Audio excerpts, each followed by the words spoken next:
No final do século XIX, uma nova classe imigrante surge no Brasil para substituir o trabalho escravo. Ávidos empreendedores buscam maneiras de suprir o novo mercado. Veja, produto de primeira. Controlando a manufatura e o comércio de seus produtos, um desses empreendedores torna-se um dos homens mais ricos e poderosos do Brasil. Francesco Matarazzo. Hoje eu sou o maior comerciante de farinha de São Paulo. Com um moinho, eu vou ser o único fabricante.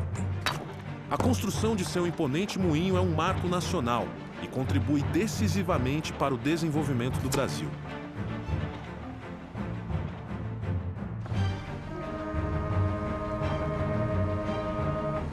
Enquanto Matarazzo dá início à indústria, um ambicioso norte-americano chega ao Rio de Janeiro com planos de mudar o país.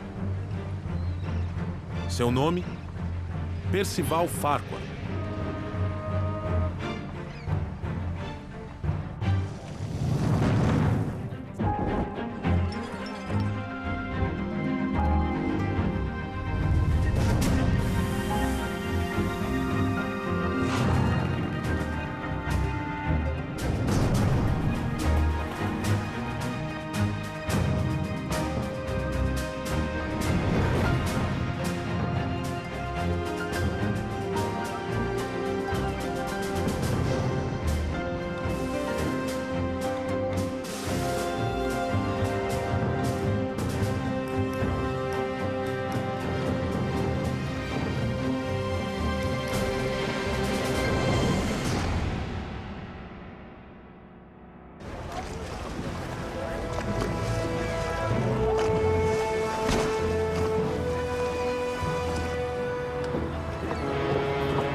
Senhor Farquhar, o senhor está atrasado. Bem-vindo ao Brasil. Como é que foi a viagem? Como todas as viagens, senhor Mackenzie. Por favor.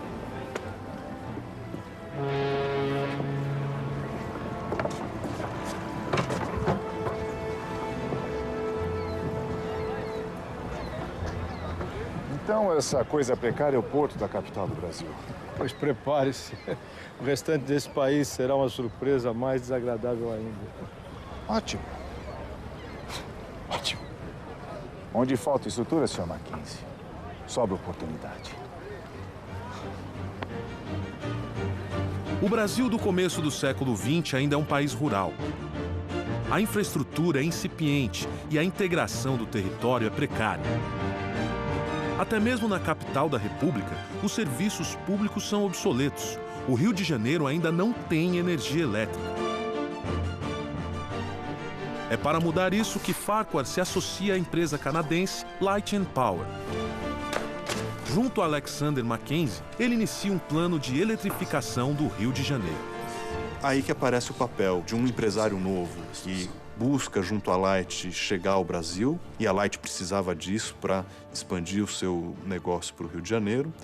E, por outro lado, vai enfrentar um grupo que é um grupo poderoso, mas que é relativamente novo no setor elétrico. Senhor Eduardo, é um prazer. Bom recebê-lo. Por favor, fique à vontade. Guilherme, meu filho. Guilherme, senhor Guilherme. Por favor, fique à vontade. Senhores, eu pedi essa reunião para que acabássemos de uma vez por todas com esses conflitos absurdos. E como o senhor faria isso, Sr. Farquhar? É simples. Eu quero colocar a família Guinea no projeto da Companhia Light. Vamos eletrificar o Rio de Janeiro juntos. Vocês seriam contratados como empreiteiros da Light. Ficariam responsáveis por construir toda a infraestrutura do projeto. Não. Perdão? A nossa resposta é não. O Rio de Janeiro não precisa do senhor, Mr. Farquhar. O plano da Companhia Light está enfrentando oposição de uma tradicional e poderosa família carioca, a família Guinea. O grande negócio deles, e isso tornava-os realmente um conglomerado importante, era o Porto de Santos. Toda a força motriz do porto seria elétrica. Então, isso vai fazer com que eles pulassem para o ramo elétrico, inicialmente para suprir as necessidades do porto. Depois eles vão perceber aquilo como um ótimo filão para outros ganhos, né? O progresso chegará ao Rio de Janeiro com ou sem vocês? Acho que não vai ser tão simples assim. É bem provável que que o senhor não tenha conhecimento do decreto antimonopólio?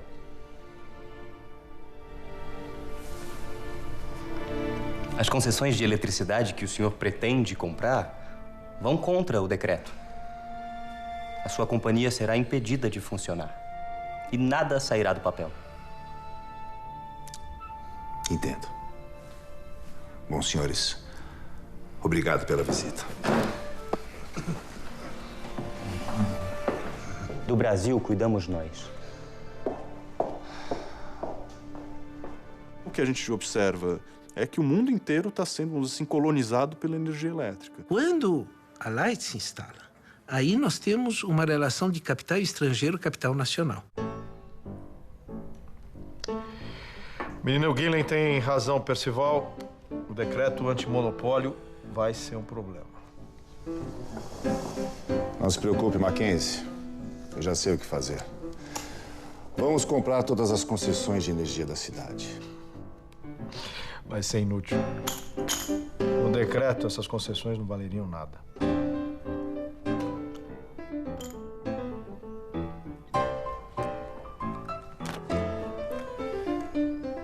Full House.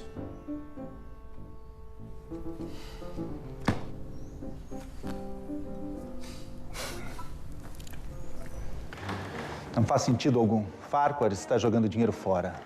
Eu sei, mas o governo brasileiro precisa ficar alerta. O senhor ministro há de convir que é preciso impor limites a esses estrangeiros. Guilherme Guiney suspeita que Farquhar está tramando alguma coisa. Ele articula com seus contatos políticos para garantir que os passos da Light and Power no Brasil sejam acompanhados de perto.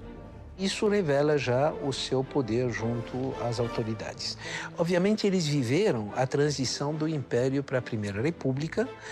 Parecia que eles podiam sofrer as consequências disso, mas tudo se demonstrou que poderiam continuar trabalhando como trabalhavam com o Império, começaram a trabalhar com a Primeira República. Temos ser portador de más notícias, Sr. Farquhar. A Companhia Light infringiu o decreto antimonopólio do governo brasileiro. Portanto, a partir de agora, a sua companhia está impedida de prestar serviços de fornecimento de energia elétrica para o Rio de Janeiro. Bem, é uma pena. Pensar que uma cidade tão importante como o Rio de Janeiro ficará sem energia elétrica me deixa entristecido. Afinal, eu detenho todas as concessões e não posso usá-las. Teremos que deixar o Rio de Janeiro no escuro por muitos e muitos anos, Sr. Miller. E é provável que todas as outras cidades no Brasil estejam eletrificadas. Enquanto o Rio, a capital da República, permanecerá nas trevas. Poderá até ser conhecida como a capital das trevas. Seria hilário, não seria, Sr. Ministro? Mas, sinceramente, eu espero que esse imenso atraso no progresso do país não recaia sobre o senhor. Afinal, lei é lei. O senhor está apenas as cumprir e ninguém poderá culpá-lo por isso. As leis estão sempre visando o melhor para o país. Não é verdade?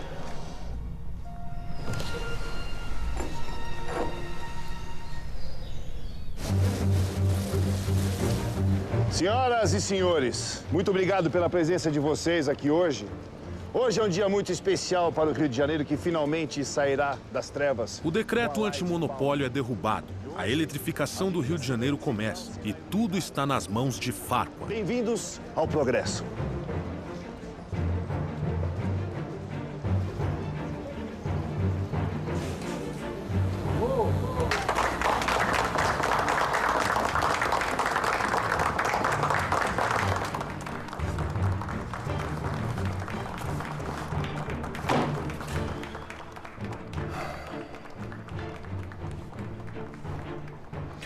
Homens como Farquhar podem tudo, inclusive destruir a nossa família.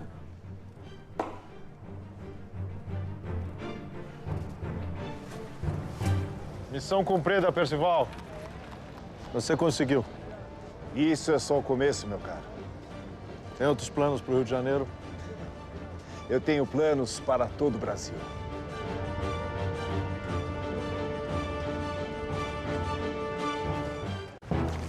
Percival Farquhar chega ao Rio de Janeiro em 1905, atraído por oportunidades de negócio que um país sem infraestrutura proporciona. Onde falta estrutura, Sr. Mackenzie, sobra oportunidade. Seu primeiro projeto é eletrificar o Rio de Janeiro através da Light and Power Company. Mas seus planos esbarram no nacionalismo de um ambicioso jovem brasileiro, Guilherme Guinle. Do Brasil cuidamos nós. Com o poder de seu dinheiro, Farquhar consegue contornar as leis antitrust locais e dá início à eletrificação do Rio de Janeiro. E esse é apenas o primeiro passo do grande plano que o americano tem para o Brasil.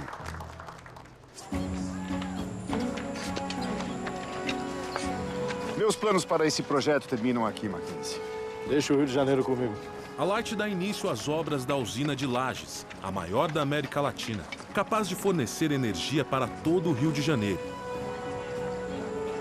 E Farquhar volta as atenções para seu outro projeto. Frank Egan aqui e eu vamos construir uma ferrovia.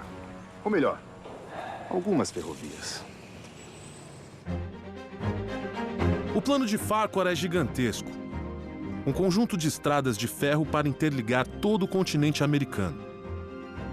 Fazer um eixo que ligasse norte a sul as ferrovias, atendendo à construção de um mercado interno que estava em formação. Sim, nós vamos cortar todo o Brasil, começando os trabalhos simultaneamente pelos dois extremos. É um belo projeto. Mas e a Sorocabana? Sem ela, a ligação entre o norte e o sul do país será economicamente inútil. Não se preocupe, Mackenzie.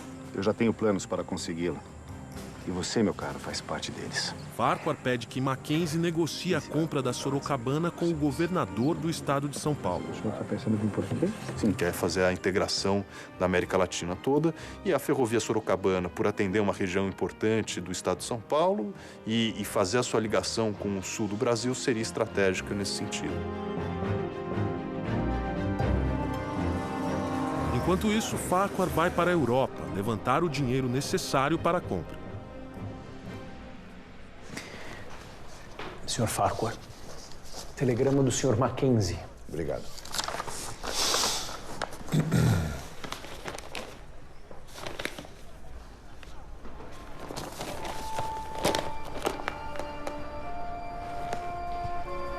Algum problema, senhor? Os ingleses fizeram uma oferta, vão comprar a Sorocabana. Mas sem essa ferrovia, o seu projeto fica inviável. Frank, me dê o Jornal da Manhã.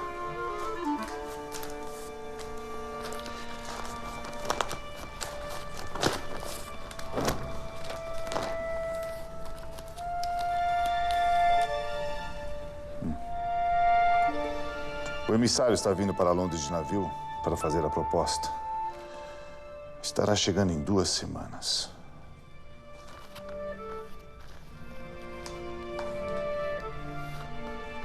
E qual o plano?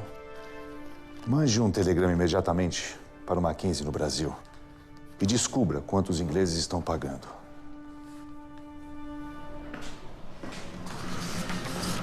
Conseguiu? Mackenzie utiliza seus contatos para descobrir o valor da negociação da Sorocabana.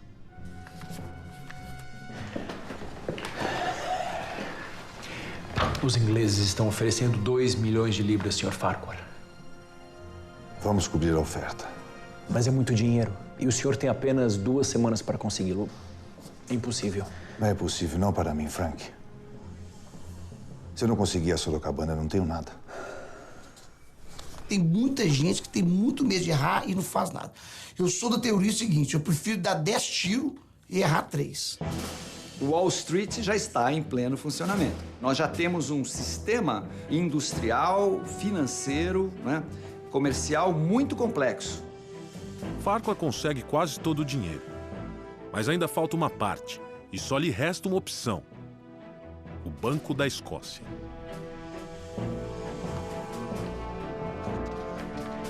Só um segundo, Sr. Farquhar.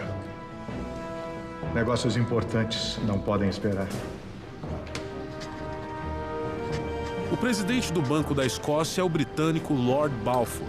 Mas, para azar de Farquhar, Balfour também é presidente da São Paulo Railway. a empresa inglesa que está prestes a comprar a Sorocabana. Muito bem. Pelo que entendi, o senhor quer que eu lhe empreste dinheiro para comprar a Sorocabana antes de mim? É isso mesmo. Exatamente. O senhor está falando sério? Com certeza, Lord Balfour. Eu jamais brincaria com um homem tão respeitável como o senhor. Eu estou apresentando um plano de negócios sólido e muito lucrativo para o Banco da Escócia. E o senhor, como presidente, não pode deixar que os seus outros negócios, como a São Paulo Railway, influenciem na sua decisão. O presidente do banco deve zelar pelos interesses do banco. Caso contrário, não deve continuar como presidente. Estou certo? Tem que saber ter coragem, tem que ter ousadia, tem que saber correr risco, porque a gente que é empresário corre muito risco e poucas pessoas têm estômago para correr esse risco. Farquhar segue Balfour e compra a Sorocabana antes do inglês. Com isso, finalmente começa seu projeto de integração das Américas. Farquhar funda uma empresa única para cuidar de todas as suas ferrovias. Estamos falando da Brazil Railway Company, que dará impulso à construção da Madeira Mamoré entre 1907 e 1912. E o foco era a exportação da borracha para os mercados, tanto para o mercado norte-americano, mas principalmente para a Europa. Mas a engenharia americana não está preparada para lidar com todos os problemas tropicais. São 23 quilômetros até lá. Quanto tempo levará para concluir esse trecho? Pelo estudo que a gente fez, eu creio que... O senhor está bem? Sim, é só...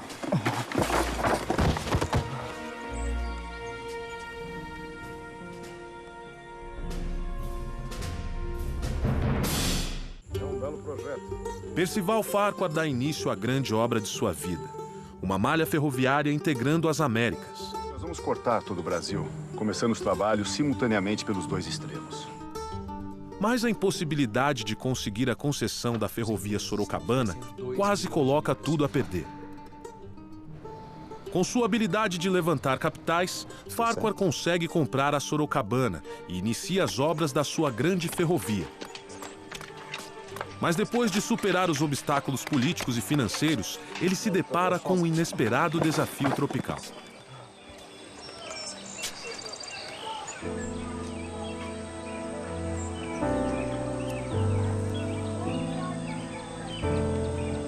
Fique tranquilo, Sr. Farquhar. Em 30 dias a epidemia estará controlada. Sr. Lovelace, em um mês eu já terei cancelado a minha obra. Uma epidemia de febre amarela atinge as obras da ferrovia Madeira Mamoré. Nós estamos falando de uma floresta, né, tropical, úmida, de condições difíceis do ponto de vista da permanência. Centenas de trabalhadores são contaminados, provocando grandes atrasos. O que acha? Sr. Farquhar, estamos enfrentando problemas. Problemas com a malária. Malária aqui também? Não aqui, senhor. No Rio de Janeiro. Sim, Frank, mas o que eu tenho a ver com isso?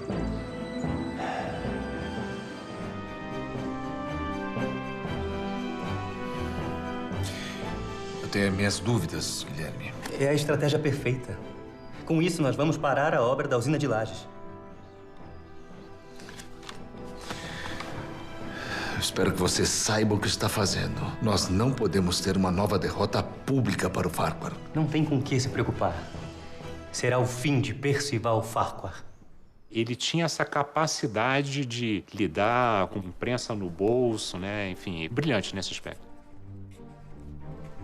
Guilherme Guiney planta uma história na imprensa de que a epidemia de malária no Rio de Janeiro está sendo causada pela usina de Farquhar. Se a obra da usina for paralisada, os planos de Farquhar de eletrificar a capital da República serão destruídos. Para rebater as acusações de Guiney, Farquhar convoca o médico sanitarista Oswaldo Cruz. Oswaldo Cruz é um antigo aliado dos Guiney. Ainda assim, Farquhar sabe que Cruz é a pessoa mais adequada para cuidar do assunto.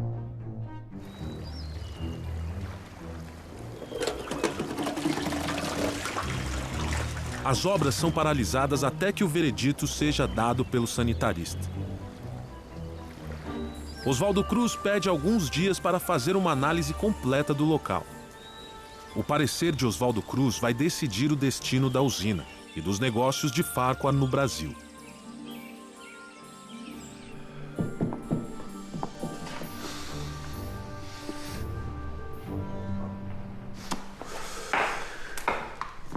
O que ele disse? A usina foi absolvida. Somos inocentes. Ótimo. Obrigado por essa notícia hoje. Um prazer, Sr. Farquhar. É inacreditável. Eu não consigo entender por que Oswaldo Cruz nos trairia dessa forma. Ele não traiu ninguém. Oswaldo Cruz fez o que tinha que fazer. Chega de jogar o nome da nossa família na lama. Você vai para Salvador, Guilherme. E vai ficar por lá.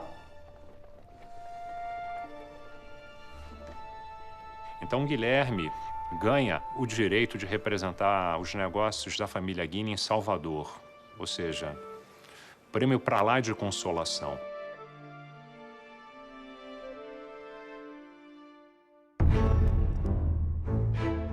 Com o veredito favorável de Oswaldo Cruz, as obras são retomadas em ritmo acelerado. Fica pronta a usina de Lages, que vai fornecer energia para toda a cidade do Rio de Janeiro.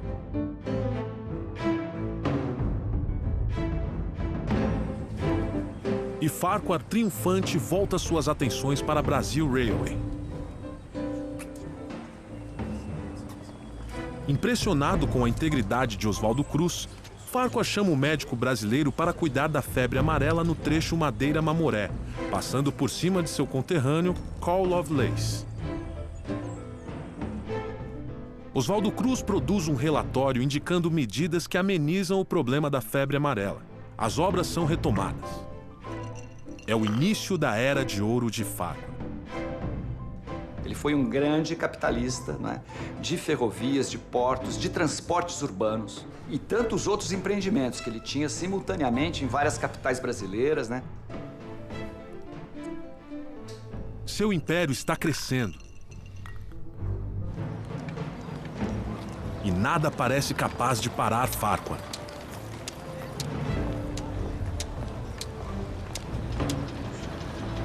Até que um golpe do destino muda tudo.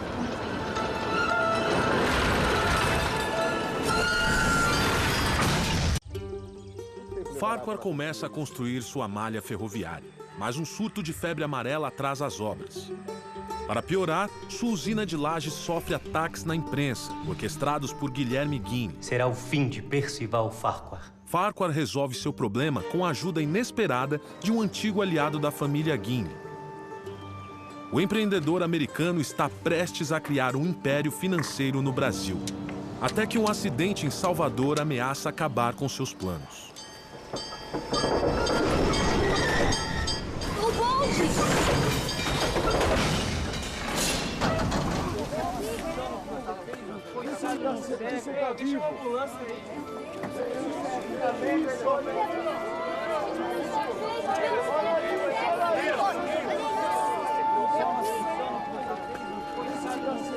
Um cego morre atravessando a rua em Salvador e o bonde que o atropelou é operado pela Bahia Tramway, uma empresa de Percival Farquhar.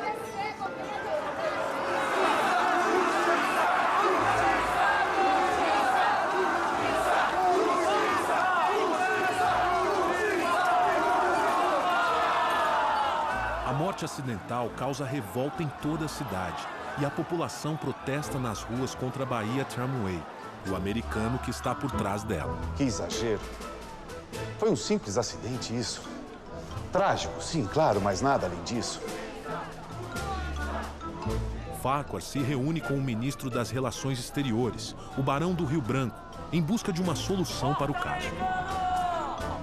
O governo precisa enviar as tropas imediatamente. As coisas estão saindo do controle. E eu exijo que o meu patrimônio seja protegido. Eu sinto informar que o governo não vai interferir na questão, Sr. Farquhar. Então quem vai?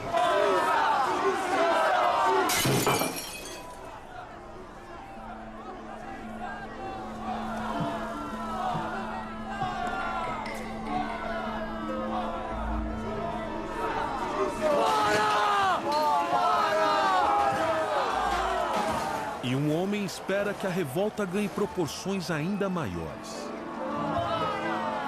Ele se aproveita desse momento para mostrar a insensibilidade do capitalista estrangeiro, que tratou muito mal daquele acidente, e da sensibilidade do capital nacional. Esse é um caso onde se demonstra o senso de oportunidade do Guilherme. Aproveitando a crise, Guilherme consegue tirar a concessão dos bondes de Farquhar em Salvador. A Light and Power perde seus negócios na cidade e a imagem de Farquhar fica profundamente arranhada. Justiça! Justiça! Justiça! A Light entra com um processo contra o município para reaver então esses bens que teriam sido depredados nesses dias de comoção.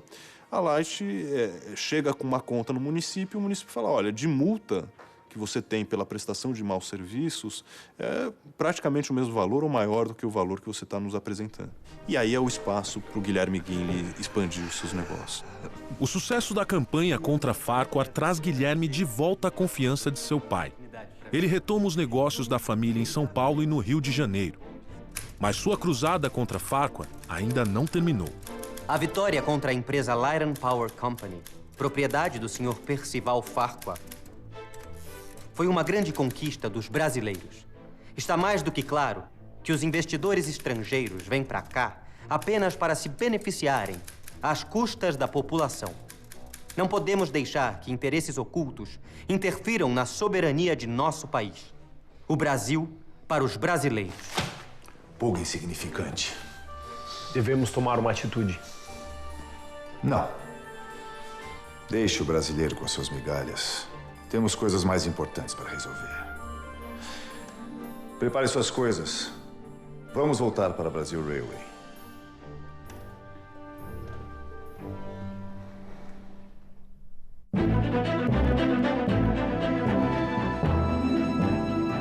Senhoras e senhores, eu queria agradecer a presença de vocês aqui hoje. Farquhar consegue inaugurar o trecho Madeira-Mamoré em 1912.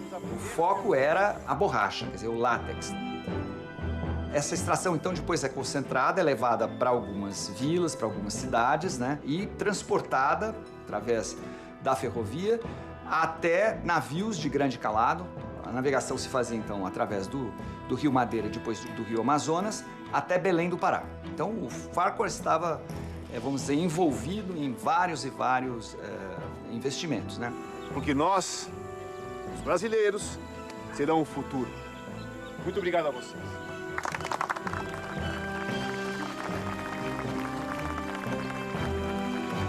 O sonho de uma malha ferroviária pan-americana finalmente está se tornando realidade. A Brasil Railway já detém 5.000 quilômetros de ferrovias na América Latina e planos para mais 4.000 quilômetros estão em andamento.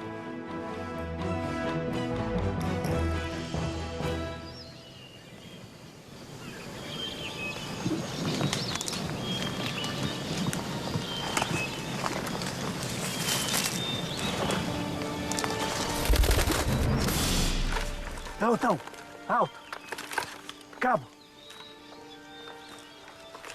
Quanto falta até aí, Dani? 5 quilômetros, senhor. Ótimo. Aqueles rebeldes não vão nem ver o que os atingiu.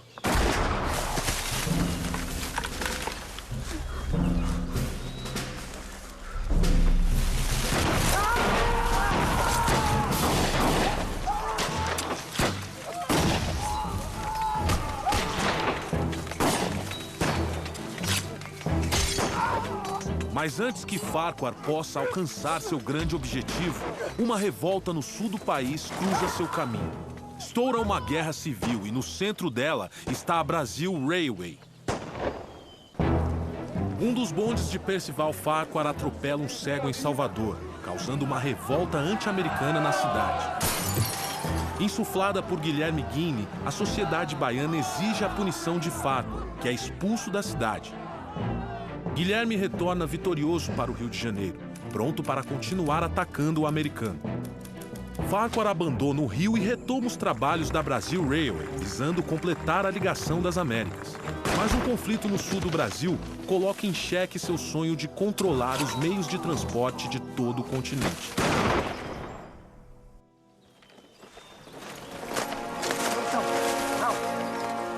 Cabo, quanto falta até aí, Dani?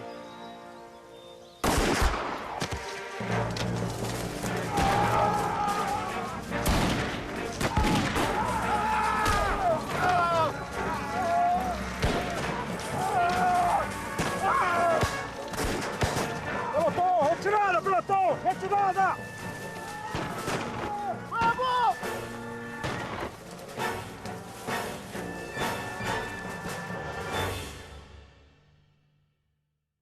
Em Santa Catarina começa uma revolta de camponeses que perderam suas terras para a Brazil Railway. É a Guerra do Contestado que ameaça o trecho entre São Paulo e Rio Grande do Sul das ferrovias de Farquhar. Com a companhia ferroviária, que é a Brazil Railway, que é todinha coordenada, né, por técnicos e engenheiros que vêm dos Estados Unidos e da Alemanha, né, você tem ali um controle sobre os territórios e uma invasão sobre as terras indígenas, sobre as terras camponesas, que vão sendo empurrados e que se organizam para defender sua terra e reagem, né, chamando os seus valores, a sua religiosidade.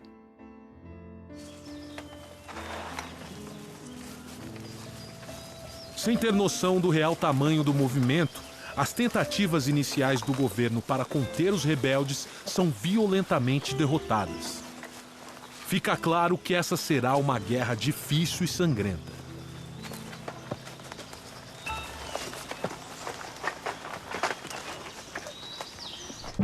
Farquhar apela para um velho conhecido, o novo ministro das Relações Exteriores, Lauro Miller. Nós estamos negociando, mas a situação é delicada. Não me interessa. Dê um jeito naqueles caboclos e proteja minha ferrovia. Ou farei o governo brasileiro pagar cada centímetro de ferrovia destruído. E com juros.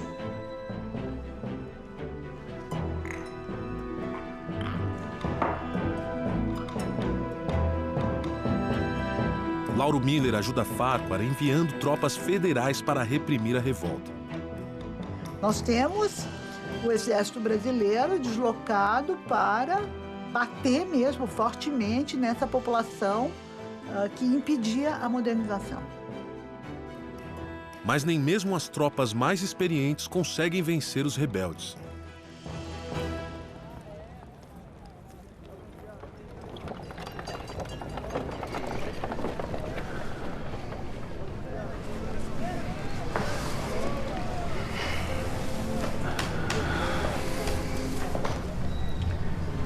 Seu pai foi um bom homem, Guilherme.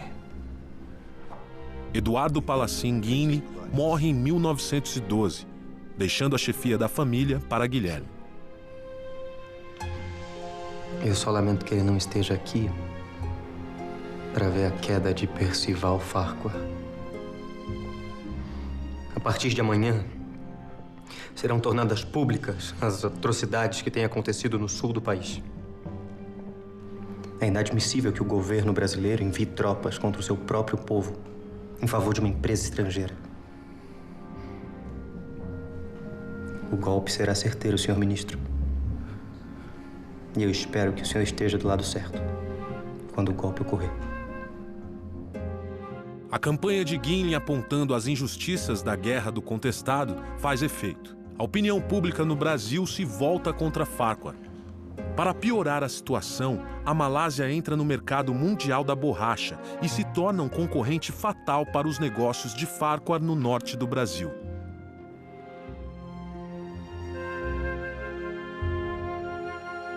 A partir desse momento, o Farquhar vai ter, acho que, talvez um primeiro grande baque, né, nos seus negócios. Esse país foi um erro. Todos os meus negócios estão ruindo. Nem todo, Sr. Farquhar. A Brazil Railway continua operando no azul. Você verificou os relatórios mais uma vez, Iga? Tem certeza dos números? Certeza absoluta. Aquela ferrovia está em meio a uma guerra. Eu não consigo entender como ela pode estar dando lucros. É uma empresa sólida. E vai ser minha salvação.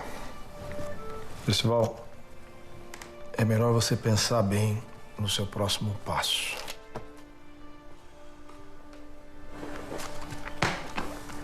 E as cartas, Igor?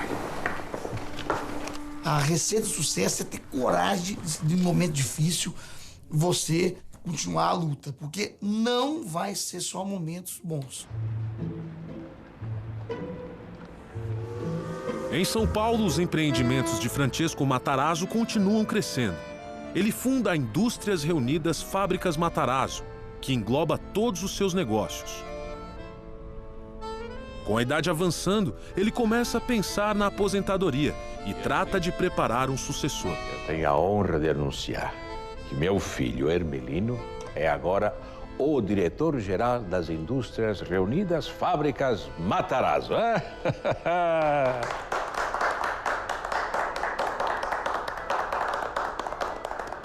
Agora, o chefe da família é você.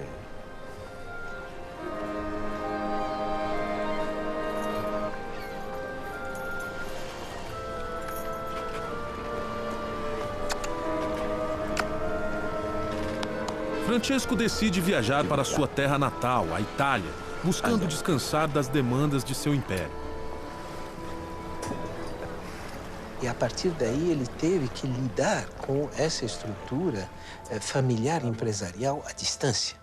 Isso fez com que, ao mesmo tempo, ele continuava lidando com os negócios, mas ele teve que se afastar. Certamente isso afetou a estrutura patriarcal com forte presença da matriarca durante esse período.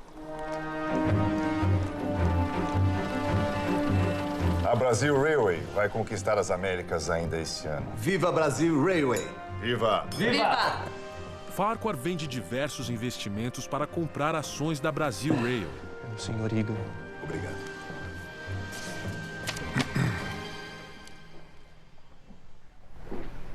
Algum problema, Percival? Não. Tudo bem, o jantar está servido. Bom apetite a todos. Obrigado. Egan havia mentido nos relatórios financeiros. A Brasil Railway está quebrada. Farquhar dá sua última cartada e tenta empréstimos na Europa para salvar seu império. O Farquhar, ele tinha uma capacidade de convencimento dos investidores estrangeiros, então nos mercados em Paris, em Londres, em Nova York. O Brasil sempre teve um grande problema na área de investimento, né? Então você tem que ser criativo, inovador para poder conseguir financiamento. Com a promessa de um empréstimo, Farquhar retorna ao Brasil. Bom rever um velho amigo nesses novos tempos. Voltei para recomeçar, Alex. Então você não ficou sabendo? O quê? A guerra começou. Em 1914, estoura a Primeira Guerra Mundial. O conflito abala a economia mundial e o empréstimo de Farquhar é imediatamente cancelado. O americano que veio para o Brasil construir um império, agora não tem nada. O Brasil realmente não é para amadores. Não adianta tentar na sorte, só que não vai acontecer. Tem que entender profundamente daquilo que você faz para tentar minimizar os erros e que os acertos sejam maiores que os erros. Guilherme fica satisfeito de ver Farquhar fracassar no Brasil. Mas ele não tem tempo de comemorar. Devido à guerra, o Porto de Santos perde muito movimento. O principal investimento da família Guinle entra em crise.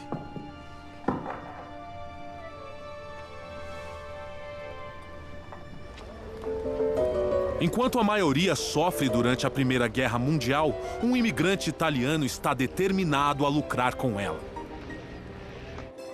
Giuseppe Martinelli chegou ao Brasil pobre, mas cheio de ambição. Em alguns anos, fez fortuna no país, importando principalmente bebidas.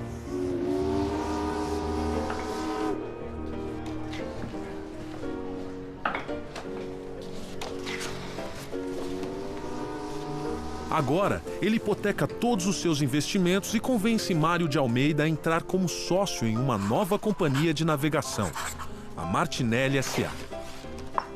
Dê entrada imediatamente. Tem certeza que é uma boa ideia, Martinelli? Temo que aproveitar a guerra, Almeida. Não fugir dela.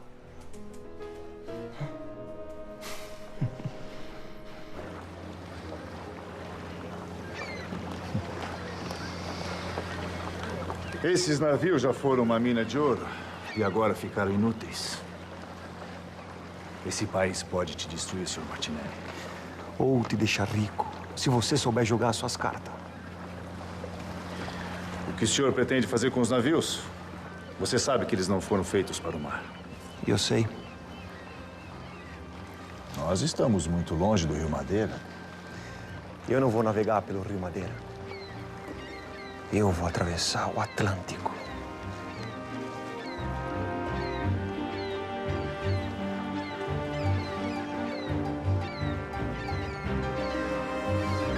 Martinelli reforma os navios fluviais, preparando-os para atravessar o Atlântico em meio à guerra.